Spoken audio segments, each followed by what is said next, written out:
Bonjour les amis. J'ai beau avoir le sourire cette fois-ci, mais je peux vous dire que dans ce que je vais vous lire, Ézéchiel perd patience. Là, il se dit, ça fait combien d'années que j'essaie d'expliquer à Jérusalem qu'elle doit prendre le bon chemin. Elle dit, et je vais vous résumer un peu le texte qui est ici devant moi. Elle dit, vous avez tout reçu. Elle dit, vous avez reçu tout ce que vous avez besoin pour bien vivre. Dieu vous a donné les meilleurs morceaux de viande spirituelle pour que vous soyez heureux. Il vous a donné même tout ce que vous aviez besoin pour que vous puissiez cheminer. À titre d'exemple, il leur a donné la terre de Canaan, pardon. Il a donné aussi la liberté à son peuple. Puis là, il s'aperçoit qu'à travers tout ça, on semble vouloir choisir autre chose. Là, il dit, écoutez, là moi, on est rendu un peu au bout de l'enseignement que je peux vous donner et je suis rendu à vous dire que, dans le fond,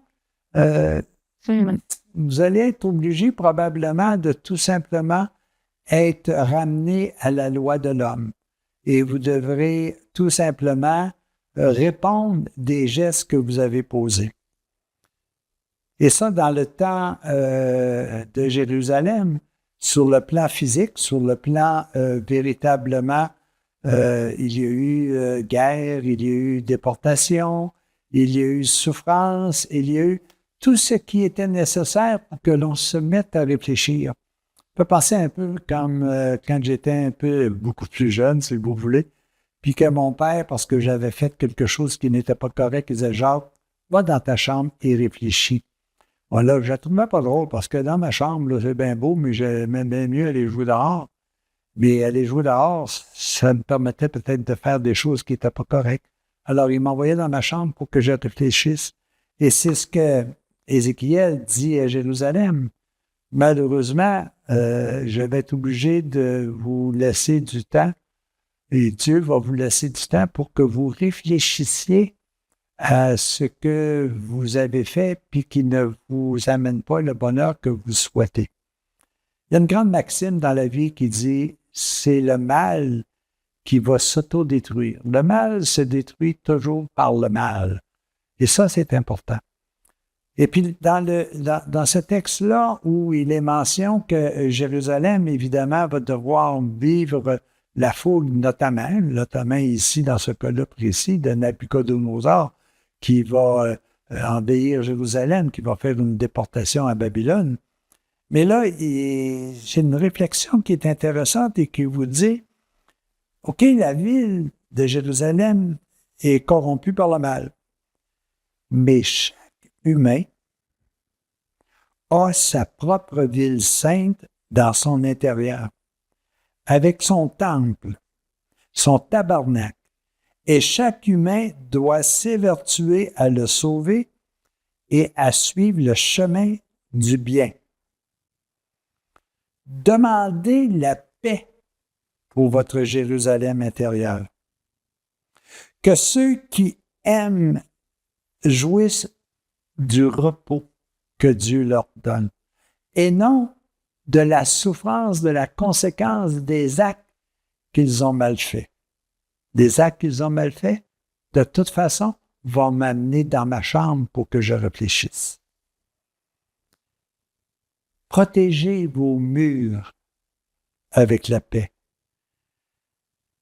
Choisissez la tranquillité de réflexion pour comprendre le message qui vous vient de l'intérieur et ce message n'a qu'une seule origine, que vous soyez bien, heureux, en paix et en joie.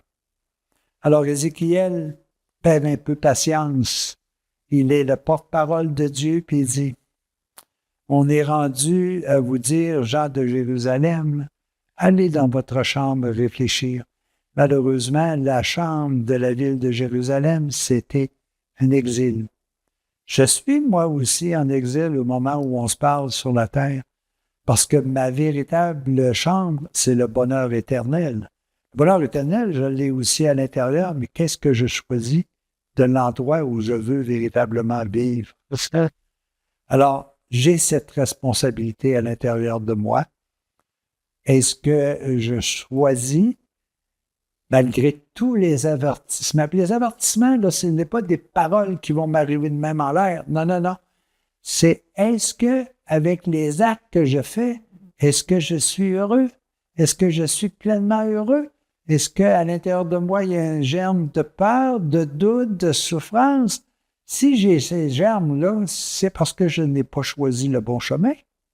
Alors à moi, à ce moment-là, de pouvoir dire, ah, tout ce que je viens de dire, ce sont des avertissements.